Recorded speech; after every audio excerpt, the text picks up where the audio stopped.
Hello बच्चों, a very good afternoon to all. कैसे हैं आप सभी? तो जल्दी से जल्दी जुड़ जाइए हमारे साथ। आज का सेशन बहुत ही शानदार रहने वाला दोस्तों। Are you ready guys for today's session? क्या हम स्टार्ट कर सकते हैं? बताएं एक बार। आप कमेंट भी कर सकते हैं दोस्तों, बिल्कुल। तो करें स्टार्ट। ओके। तो दोस्तों, क्वेश्चन नंबर 1 है हमारा। The HCF of two number is 16 and their difference is 16।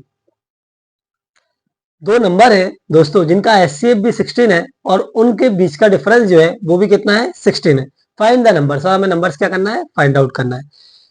इसे हम ऑप्शन से करेंगे दोस्तों, क्योंकि चारों ऑप्शन हमारी नजरों के सामने है और दोनों का एचसीएफ चेक करना और डिफरेंस चेक करना कोई बड़ी बात नहीं। चलो पहला क्वेश्चन सॉल्व करते हैं।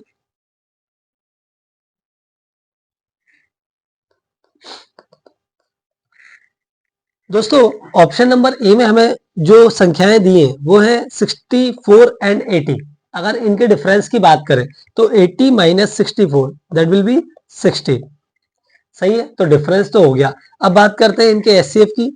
64 और 80 के यदि हम एचसीएफ निकालने की कोशिश करें तो we can write 16 into 4 that is 64 and 16 into 5 that is कितना? 80।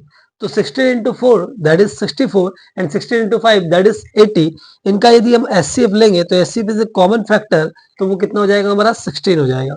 तो हो गई बात। यानी कि ऑप्शन नंबर ए ही क्या हो जाएगा हमारा? करेक्ट आंसर हो जाएगा, क्योंकि इसमें एचसीएफ भी दोनों नंबर्स के क्या है? 16 है और उनके बीच की डिफरेंस भी क्या है? 16 हो रहा है। तो option number A he answer हो गया। यदि ऑप्शन नंबर ए आंसर नहीं होता बच्चों तो हम ऑप्शन नंबर बी पर भी जाते और उसे भी चेक करते। बट यही करना है हमें। हमें ऐसी संख्या नहीं मानना या फिर कोई ट्रेडिशनल मेथड यूज नहीं करना। हम जो भी करेंगे किससे करेंगे? नॉकआउट मेथड से करेंगे। तो क्वेश्चन नंबर सेकंड है दोस्तों हमारा। A and B can finish a work in 12 days. A और बी दोनों मिलकर किसी काम को 12 दिनों में कंप्लीट कर सकते हैं। B and C in 15 days, B और सी 15 दिनों में, and A and C in 20 days. In how many days would A alone finish the work? तो कितने दिनों में ए अकेला काम खत्म कर सकता है? देखो इसके सॉल्यूशन को।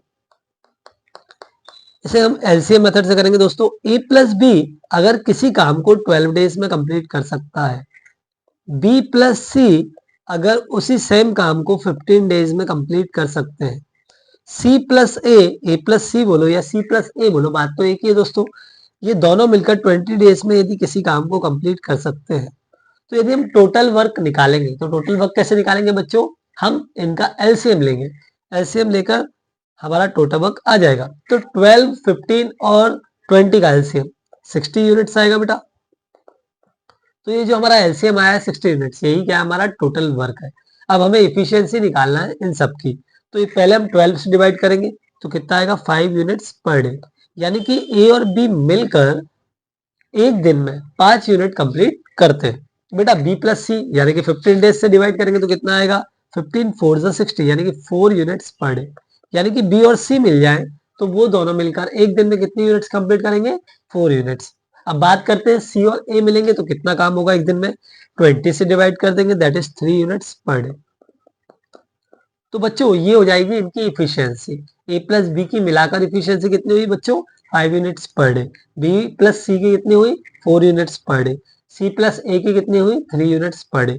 यदि हम टोटल करें इनका तो ये क्या हो जाएगा? 2 ए प्लस 2 बी प्लस 2 सी, और 2 कॉमन ले लेंगे तो बच्चों क्या हो जाएगा? 2 times of A plus B plus C. ठीक है।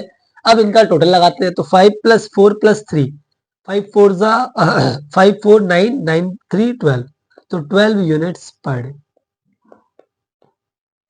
यदि हम a प्लस बी प्लस सी की वैल्यू यहां से निकालें तो उनकी इफिशियंसी आ जाएगी, 2 से डिवाइड कर देंगे तो that is 6 units per day. ठीक है बच्चों। ओके। तो a प्लस बी प्लस सी की कितनी आ गई? 6 यूनिट्स पर डे इफिशियंसी आ गई। अब मुझे क्या निकालना है? मुझे तो a की इफिशियंसी का पता करना है ताकि a कितने दिन में कंप्लीट कर पाएगा वो हम बता पाए। तो एक काम करते हैं, b प्लस सी लिखकर उसे माइनस कर देते हैं। b प्लस सी दोनों की इफिशियंसी 4 यूनिट्स पर डे बच्चों। अगर हम माइनस करेंगे तो ये माइनस ये माइनस ये माइनस ये कैंसिल हो जाएगा। a कितना आएगा बच्चों? 2 यूनिट्स पर डे। कितना आएगा? 2 यूनिट्स पर डे। ठीक है साहब। 2 यूनिट्स पर डे हो गया। अगर एक ही इफिशियंसी तो एक कितने दिनों में काम कंप्लीट करेगा? 60 यूनिट्स टोटल काम है, 2 यूनिट्स पर डे कंप्लीट कर रहा है, तो 2 से ये जाएगा 30 टाइम, यानी कि 30 डेज में काम क्या हो जाएगा, कंप्लीट हो जाएगा। किसके द्वारा बच्चों, ए के द्वारा। तो A will take 30 days to complete the work. तो ऑप्शन नंबर बी क्या हो जाएगा हमारा करेक्ट आंसर हो जाएगा। इज इट क्लियर और नॉट? आगे समझ में? ठीक है, आगे बढ़ते हैं। तो नेक्स्ट क्वेश्चन है दोस्तों हमारा question number 3rd। If Rahul walks at 4 kilometre per hour, he reaches office late by 10 minutes of the schedule time. जो भी टाइम उसका शेड्यूल टाइम है, टी टाइम फॉर एग्जाम्पल, तो उससे 10 मिनट वो लेट पहुंचता है। लेट पहुंचना मतलब 10 मिनट उससे एक्स्ट्रा लगेंगे, तो टी प्लस 10 हो गया। यदि राहुल 4 किलोमीटर पर आवर की स्पीड से जाता है तो 10 मिनट एक्स्ट्रा लेता है, यानी कि टी प्लस 10 लेता है। If he walks at 5 kilometre per hour, he reaches office 5 minutes ahead of schedule time. अच्छा, अहेड मतलब आगे, मतलब वो 5 मिनट पहले पहुंच जाता है। ठीक है, calculate the distance of his office from his home. बच्चों हमें क्या निकालना है, उसके घर से उसके ऑफिस की दूरी निकालना है। क्वेश्चन ये है हमारा कि राहुल का होम ये मान लेते हैं यहां पर है और राहुल का ऑफिस यहां पर है। तो this is Rahul's home and this is what Rahul's office. बेटा ये राहुल का घर है और ये राहुल का ऑफिस है। अब राहुल को अपने घर से ऑफिस जाना है, तो यूजुअल टाइम जो लगता है वो क्या लगता है, टी लगता है। जब वो राहुल 4 किलोमीटर पर आवर की स्पीड से जाता है तो उसे टाइम कितना लगता है, वो लेट पहुंचता है, यानी कि टी प्लस 10। बट 10 को किस में कन्वर्ट करना पड़ेगा हमें, ये तो मिनट में दे रखा है, तो आर में कन्वर्ट करना पड़ेगा। इस टाइप के क्वेश्चंस में हमें क्या करना पड़ेगा, इस बात का ध्यान रखना ही पड़ेगा कि आर में कन्वर्ट करना पड़ेगा। ठीक है, क्योंकि यूनिट सेम होना चाहिए बच्चों, क्या होना चाहिए, यूनिट सेम होना चाहिए। तो ये हो गया 1/6। और यदि स्पीड उसने बढ़ा दी, that is 5 kilometre per hour, तो फिर उसे टाइम कम लगना चाहिए। ऑब्वियस से स्पीड बढ़ाएंगे तो टाइम कम होता है, तो टी माइनस कितने मिनट कम लग रहा है बच्चों, 5 मिनट्स, यानी कि -5/60, दैट इज 1/12। तो एक आया टी प्लस 1/6 टाइमिंग और एक आया टी माइनस 1/12। अब बात करते हैं कि राहुल के ऑफिस से उसके घर की जो दूरी है वो क्या है, कांस्टेंट है। डिस्टेंस तो क्या रहती है हमेशा कांस्टेंट, तो डी कांस्टेंट है बच्चों इस केस में। तो फिर हम क्या बोलेंगे कि speed into time is equal to distance. तो S1 T1 is equal to क्या हो जाएगा बच्चों, S2 T2। अब S1 क्या है हमारा 4 kilometre per our, time period क्या है दोस्तों, T प्लस 1/6। S2 क्या है बच्चों, S2 है 5 किलोमीटर पर आवर। ठीक है साहब, T क्या है time period, T minus 1/12, T minus 1/12। अब इसको सिंप्लीफाइड करेंगे तो ये हो जाएगा 40 प्लस 2/3। थोड़ा सा डायरेक्ट करूंगा बच्चों क्योंकि कॉम्पिटिटिव एग्जाम है तो हमें थोड़ा तो डायरेक्ट करना ही पड़ेगा। 5t minus 5t/12, 5/12। Okay, 5t के उधर ले जाएंगे 40 को, दैट विल बी कितना 1t, एंड 5/12 को उधर लाएंगे तो ये हो जाएगा 2/3 प्लस 5/12। अब ये हो जाएगा कितना 12 एलसीएम। और यदि हम बात करें, ठीक है, तो 3 4 जा 12, 4 2 जा 8 प्लस 12 1 जा 12 5, यानी कि टाइम कितना हो जाएगा 13/12 आर, क्योंकि आर में चल रहा है हमारा यूनिट। ठीक है ना, तो डिस्टेंस क्या है दोस्तों, speed into time. Speed 4, time क्या था टी प्लस 1/6, यहाँ पे अपन पुट करेंगे तो ये 4 हो जाएगा, टी 13/12 आया हमारा, प्लस का 1/6। इसको सॉल्व करेंगे तो देखते क्या आता है, तो ये हो जाएगा, डायरेक्ट कर सकते हैं, 12 एलसीएम हो जाएगा और 13 प्लस 2 दैट इज 15 और 4 इंटू 15, यानी कि 4 3 जा 12, 3 से ये 5 टाइम कैसे, तो क्या आ गया दोस्तों 5 किलोमीटर आंसर आ गया। मतलब राहुल के घर से उसके ऑफिस की दूरी कितनी है, 5 किलोमीटर। क्लियर हुआ दोस्तों, आगे बढ़े। ठीक है, नेक्स्ट क्वेश्चन देखते हैं। नेक्स्ट क्वेश्चन क्या है बच्चों हमारा, if 40x² is equal to 734² minus 234², then find the value of x। Then find the value of x मतलब x की वैल्यू हमें निकालना है। ठीक है, सॉल्यूशन करते हैं बच्चों। 40 times of x² is equal to हो जाएगा a² minus b², a plus B A minus B. इसको ऐसे सॉल्व करना है, पूरा खोलने नहीं लग जाना बच्चों। a² माइनस b² का फॉर्मूला यहाँ बन रहा है, इसका भी स्क्वायर है, इसका भी स्क्वायर है, यानी कि a² minus b²। That will be a plus B into a minus B. 734 plus 234, 734 minus 234, ठीक है, 40x स्क्वायर. 734 में 234 ऐड करेंगे तो कितना आएगा, 8619, ठीक है, इंटू करते हैं. 734 में से यदि 234 माइनस करेंगे तो 500 बचेगा. एक्स स्क्वायर की वैल्यू निकालना है बच्चों, तो 968 इंटू 500 अपॉन 40, जीरो से जीरो कैंसिल, 4 से ये कट जाएगा, 4 टू जा 8, 1 लेफ्ट, 4 4 जा 16, 4 टू जा 8, यानी कि 242 मल्टीप्लाइड बाय 50. इसको सॉल्व करते हैं, जीरो से जीरो जाएगा, 5 टू जा 10, 0, 1, 5 4 जा 20 और 1 21, 2 लेफ्ट, 5 टू जा 10 और 2 12, ये आ गया दोस्तों. इसका अंडर रूट लेंगे तो कितना आएगा, 121 डबल जीरो. 11 का स्क्वायर होता है 121 और डबल जीरो तो एक जीरो बाहर आ जाएगी, मतलब कितना हो जाएगा 110, 110. और ये क्या हो जाएगा दोस्तों, आंसर. क्योंकि हमें किसकी वैल्यू निकालना है, एक्स की वैल्यू निकालना है. आया क्या समझ में, क्लियर है? ओके, ऑप्शन नंबर ए आपका आंसर हो जाएगा बच्चे. चलो बच्चों, कहीं भी कोई डाउट लगे, कोई क्वेश्चन पूछना है तो आप कमेंट बॉक्स में कमेंट कर सकते हैं, कोई दिक्कत नहीं बेटा. मैं डायरेक्ट आपको कमेंट बॉक्स पर आंसर देने के लिए तैयार हूँ. आप प्लीज जो भी कमेंट हो, आप कोई भी डाउट लगे, कोई भी बात पूछनी हो, आप बिल्कुल कमेंट कर सकते हो, no problem.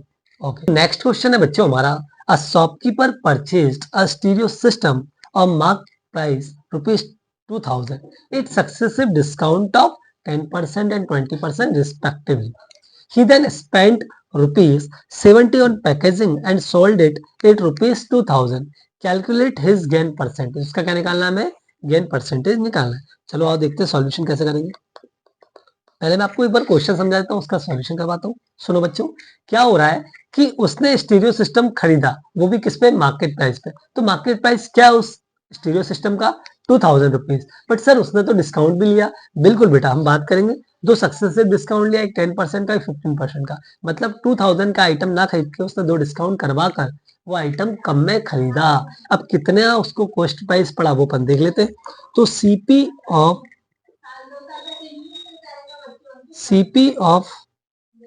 Shopkeeper, CP of किसका, shopkeeper, CP of shopkeeper. Shopkeeper का आखिर कॉस्ट प्राइस क्या रहा है, तो मार्केट प्राइस तो 2000 रहा है और 10% का डिस्काउंट. तो हम क्या करते हैं, माइनस करते हैं 10%, बात सही है. लेकिन यहाँ पर डायरेक्ट करने के लिए हम क्या कर सकते हैं, इनटू 2000 का कितना बचा, 90%. यस बच्चों, किसी चीज में आप 10% कम करा लोगे, मतलब उस चीज की वैल्यू कितनी बची फिर, 90%. 100 रुपए है किसी के पास, उससे आपने 10 रुपए ले लिए, 90 बचे, तो खुद रकम का कितना बचा, 90% ही बचा. तो ऐसे कर सकते हैं 2000 इंटू 90/100. फिर क्या हुआ, 15% का डिस्काउंट फिर ले लिया, तो कितना हो जाएगा, 85/100. आया समझ में. तो ये है सीपी ऑफ शॉपकीपर. ठीक है साहब, अब इसको कैंसिल आउट करते हैं. 20 से 20, 20 से 20, 9 टू 18 इंटू 85. यदि हम 85 और 18 का मल्टीप्लाई करें तो 18 5 जा 90, दैट इज 0, 90, 18 8 जा 144, 144 और 9 यानी कि 153. ठीक है, 1530 रुपए इसका क्या हो गया, सीपी हो गया. तो सीपी तो निकल गया शॉपकीपर का.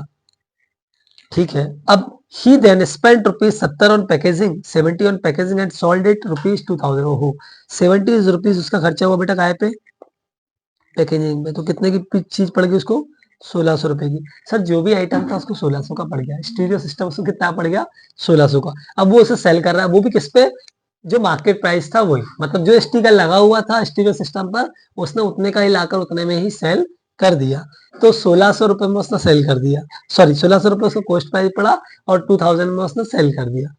ठीक है, कितने का फायदा हुआ बच्चों, तो ये 400 रुपए का फायदा हुआ. किस पर हुआ बच्चों, 1600 पर हुआ. इनटू का क्या, 100, 20 से 20 कैंसिल, 4 से 4 टाइम, 4 से ये 25. मतलब प्रॉफिट परसेंट हमारा आ जाएगा दोस्तों 25%. क्या आ जाएगा, 25% की उससे क्या होगी, फायदा होगा. ठीक है, तो नेक्स्ट क्वेश्चन है हमारा, question number 6. A man buys 20 pencils for ₹6 and sells 16 pencils for ₹6. Calculate his gain और लॉस परसेंट. 20 पेंसिल उसने खरीदी और वो भी 6 रुपीज में खरीदी दोस्तों, और 16 पेंसिल्स कितने में बेच दी, 6 रुपीज में बेच दी. मतलब ज्यादा पेंसिलें 6 रुपीज में खरीदी और कम पेंसिलें 6 रुपीज में सेल आउट कर दी. इसका क्या मतलब हुआ कि उसे प्रॉफिट ही होगा. लॉजिकली सोचे तो ऑब्वियस है, बट ठीक है, हम इसे करके देखते हैं.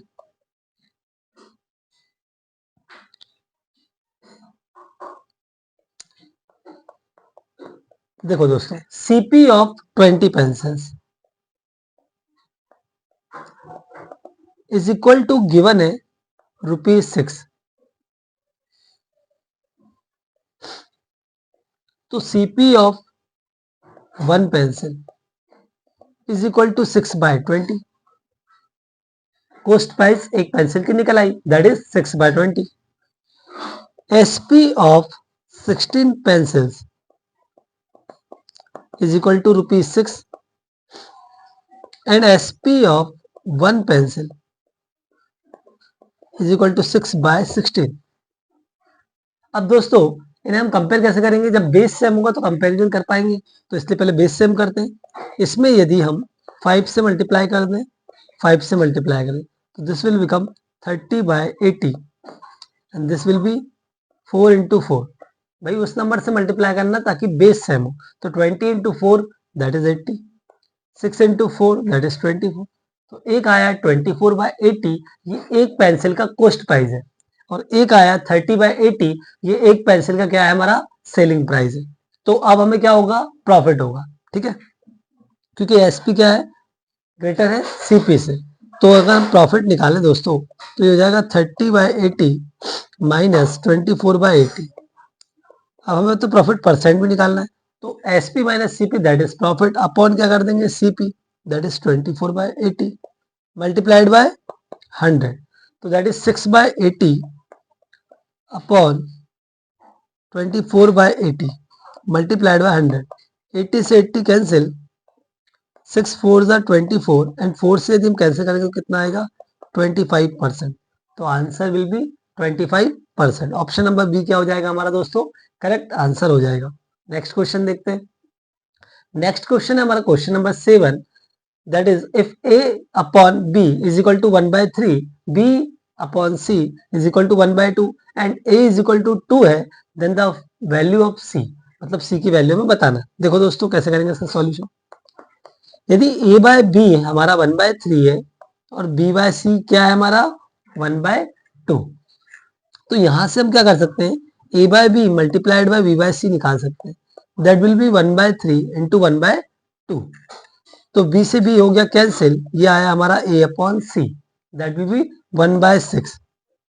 अब दोस्तों a और c का रेशियो क्या आया, 1:6। अगर a की वैल्यू 2 है तो उसने पूछा है हमसे कि c की वैल्यू क्या होगी। तो यदि a की वैल्यू अभी फिलहाल 1 है तो c की वैल्यू क्या आ रही, 6। तो यदि a की वैल्यू 2 होगी तो c की वैल्यू क्या होगी हमारी, 6 का डबल यानी कि 12। तो आंसर क्या होगा, 12 होगा, यानी कि ऑप्शन नंबर सी क्या हो जाएगा हमारा करेक्ट आंसर हो जाएगा। तो इस तरह के क्वेश्चन को हम ऐसे सॉल्व कर सकते हैं। नेक्स्ट क्वेश्चन, नेक्स्ट क्वेश्चन क्या है दोस्तों हमारा, in a right angle triangle the hypotenuse and 2 centimetre longer than the perpendicular which is 2 centimetre longer than the base.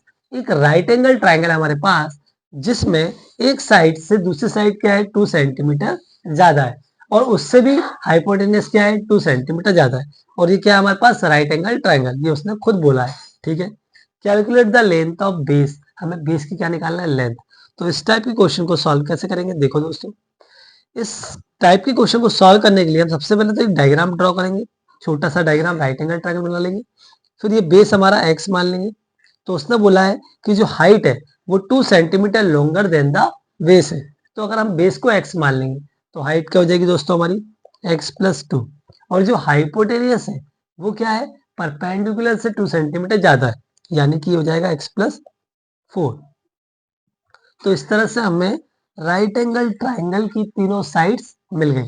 अब हम यहाँ पे कॉन्सेप्ट लगा सकते हैं राइट एंगल ट्राइंगल का, कौन सा, पाइथागोरस थ्योरम वाला, कि पाइथागोरस थ्योरम के अकॉर्डिंग हाइपोटेनस का स्क्वायर इज इक्वल टू हो जाएगा बेस का स्क्वायर प्लस परपेंडिकुलर का स्क्वायर।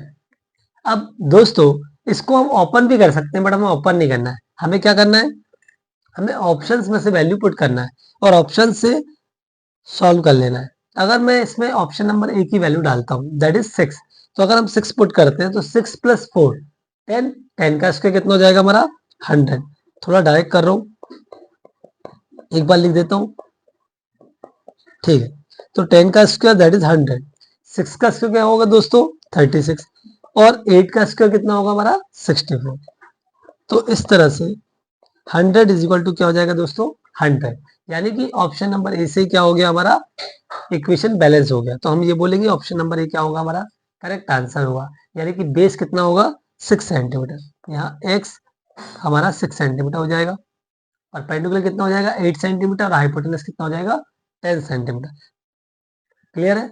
ओके, आगे बढ़ते हैं। अब देखते हैं हम क्वेश्चन नंबर 9, जो कि नेक्स्ट क्वेश्चन है हमारा। दोस्तों इसमें हमें दिया है अंडर रूट ऑफ 625 कितना दिया है 25, यानी कि 625 का अंडर रूट कितना होता है 25, ये उसने दिया है। और वो पूछ रहा है अंडर रूट 0.5 टाइम्स 0 625 अपॉन 25 की हमें वैल्यू फाइंड आउट करना है। तो देखो हम इसे डायरेक्ट कैसे करेंगे, पहले तो अंडर रूट लिखो 0.000625 अपॉन 25। अब उसने अंडर रूट 625 की वैल्यू दे रखी, तो इसका कुछ तो यूज होगा। चलो देखते हैं। अगर हम डेसिमल हटाए दोस्तों इनटू, तो इसे लिख सकते हैं 10 की पावर में कितना 3 3 6 और 2 8, यानी कि 10 की पावर 8। अब ये हमारे पास क्या हो जाएगा अंडर रूट 625 अपॉन 25 इंटू 10 की पावर 8। ठीक है, अब हम इसे क्या कर सकते हैं अलग अलग सेपरेट सेपरेट कर सकते हैं कि ऊपर वाला हो जाएगा अंडर रूट 625 और नीचे क्या हो जाएगा दोस्तों अंडर रूट 25 इंटू 10 की पावर 8। अब रूट 625 की वैल्यू उसने दे रखी दैट इज 25। अगर हम अंडर रूट 25 को बाहर लाएंगे तो 5 हो जाएगा, और 10 की पावर 8 इसमें हमें पेयर्स बनाना होता है। ठीक है, पेयर अगर जिनके बन जाएंगे वो बाहर आ जाएंगे अंडर रूट से। तो 10 की पावर 8 में अगर हम पेयर बनाएंगे कितने आएंगे 10 की पावर 4। तो ये 5 5 जा 25, 5 डिवाइडेड बाय 10 की पावर 4 दैट इज 10,000। दोस्तों ये हो जाएगा 0.0005। क्लियर है? तो ऑप्शन नंबर डी क्या हो जाएगा हमारा करेक्ट आंसर हो जाएगा। क्लियर है? ओके, नेक्स्ट क्वेश्चन देखते हैं दोस्तों। दोस्तों ये जो हमारा क्वेश्चन है ये हमारा आज की क्लास का लास्ट क्वेश्चन है। इसमें हमें क्या निकालना है the value of 1045 degree is. 1045 degree की वैल्यू हमें निकालनी है, बतानी है। वैसे तो पता है हमें 1045 की वैल्यू कितनी होती है 1, लेकिन ये डायरेक्ट याद ही रखना है बेटा। और भी वैल्यूज ऐसी वो देगा जो आपको शायद निकालनी भी पड़े और कुछ कुछ याद भी रखनी पड़े। तो एक टेबल मैं आपको बनवा देता हूँ जिसमें जो बेसिक वाली है वो आपका कंप्लीट हो जाएगा। साइन कोस 10 0 से लेकर 90 तक तो याद होना ही चाहिए। तो साइन थीटा कोस थीटा और tan theta. 0 degree 30 degree 45 degree 60 degree और 90 डिग्री, इतने की वैल्यूज हमें डायरेक्टली याद होना चाहिए। तो 0 साइन थीटा 0 डिग्री पे कितना होता है 0, sine 30 1/2, sine 45 1/√2, sine 60 √3/2 and sine 90 1। अब जस्ट उल्टा चलेंगे तो 1 √3/2 1/√2 1/2 और 0, ये किसकी वैल्यू हो जाएगी कोस थीटा की। अब निकालना है टेन थीटा, और टेन थीटा क्या होता है sine theta upon cos theta. तो ये हो जाएगा 0 divide by 1 that is 0, 1/2 upon √3/2, 2 से 2 कैंसिल तो 1/√3, 1/√2 अपॉन 1/√2 दैट इज 1, 1/√3/2 अपॉन 1/2, 2 से 2 कैंसिल तो √3, 1/0 दैट इज नॉट डिफाइंड, ये इनफाइनाइट बनेंगे। तो इस तरह से हमारी ये टेबल होगी। ट्रिग्नोमेट्री में इतनी टेबल तो हमें डायरेक्टली याद रखनी ही पड़ेगी। तो आज उसने 1045 डिग्री की वैल्यू पूछा है दोस्तों। आरआरबी एनटीपीसी के अपकमिंग पेपर में वो 1045 कोस 60 डिग्री या फिर साइन 30 या साइन 45 की वैल्यू पूछ सकता है, या साइन 135। तो कहीं ना कहीं इसको टेबल को थोड़ा सा और आगे बढ़ा के हम हो गया सर 1045 डिग्री की वैल्यू क्या है 1। तो ऑप्शन नंबर डी क्या हो जाएगा हमारा करेक्ट आंसर हो जाएगा। इस तरह से हमारे टॉप 10 क्वेश्चंस क्या हो गए आज के कंप्लीट हो गए। ठीक है दोस्तों, ओके, तो मिलते हैं अगले ही वीडियो में। जय हिंद जय भारत।